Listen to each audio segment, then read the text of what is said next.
Assalamu alaikum. Today we will discuss about a skill which is very important, and that is writing skill. First of all, try to understand that what is writing. Writing is an act, it is a process of producing and recording words in a form that can be read and understood. So as listening, writing, reading and speaking, these are four important skills which we use for the sake of communication. Writing skill can be dull. A writing thing, it can be same as a difficult thing, unlike speaking or listening. This skill of writing, it is not inborn, it is not innate skill, because speaking and listening both are innate or inborn skills. With the passage of time you can improve these two skills, but as far as the concern of writing skill, you have to work very hard. You have to put your a lot of labor to improve this skill, this writing skill, and we need to learn it consciously as a mode of communication. Writing yet as another interesting facet. We start communicating through writing at a large stage of our intellectual development, that we have to work very hard. We have to improve our writing skill to make better communication or effective communication as listening or speaking.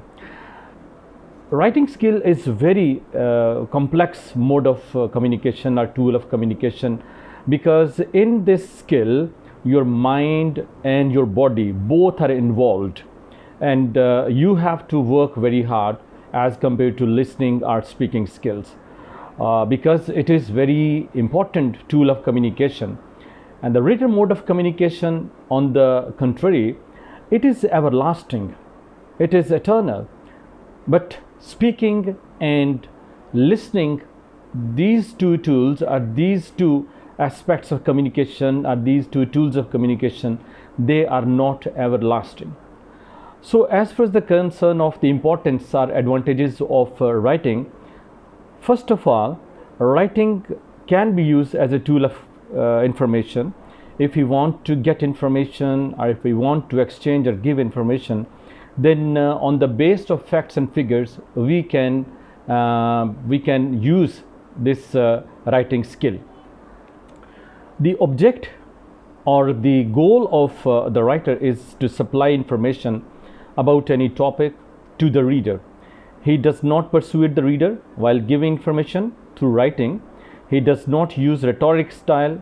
He is calculated and systematic and organized in writing. He is also unbiased, because if your writing is not unbiased, if your writing is not systematic or organized or calculated, then you cannot persuade, you cannot help your reader, you cannot impart the object or the goals of writer into the minds of the reader.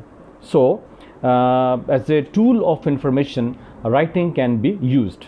Number two, writing as a tool of persuasion. In this type of writing, the writer persuades, writer motivates, a writer convinces the reader to his point of view, what he wants to inculcate in the minds of his readers, what he wants to impart in the minds of his readers. He uses such type of ideas or main themes, main ideas or words or logic in logical manner, because he has to motivate, persuade and convince his readers. If he is unable to convince his readers or persuade his readers, then he cannot put in the minds of the readers what he wants to say. So the writer should be rational and logical, as to inculcate in the minds of the reader about what he wants to persuade his readers. Number three, wide access. Most of the students or most of the readers, they don't have access to the libraries or to the books, to the authors or to the writers at international level, they cannot go to the international libraries. So written communication enjoys a wide access. It plays a very pivotal role for readers, because readers can read books, they can read journals, they can read articles, they can read newspapers, they can read about different cultures, races and languages, and they can get the useful information. Number 4 is permanent record of thing.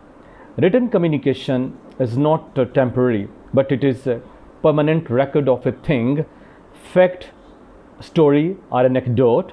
It can be consulted in future at any time, because written communication becomes a record, and it becomes in the shape of papers, it becomes in the shape of books, or it becomes in the shape of different articles or journals, or and it does not betray or mislead anyone. It becomes a true picture, it becomes truth in the shape of permanent record. Number 5, used as a logical evidence. A written message, a written communication is used as a legal evidence, and it is acceptable as a legal document. That's why some executives think that even if some messages have been transmitted orally, they should later be confirmed in writing. And as far as the concern of evidence in any matter, written evidence is preferred as compared to the oral evidence. Number 6 and last, that is effective in decision making. All documents help in effective decision making in a great way. The decision making process becomes easier if all records are available, because if you have to make decisions abruptly, if you have to make decisions at once, then you can face difficulties, you can face complexities and complications. But if you have evidences in written shape, if you have decisions in written shape, if you have the evidences of decision makers in written form, then this type of written communication helps you to decide more effectively and positively. The written messages provide the necessary information for decision making purposes to the decision makers. So guys, these were the few advantages of written communication. So as a student or as a reader, as a writer, we have to follow these advantages. We have to keep these advantages in mind to improve our writing skill in future. Thank you very much.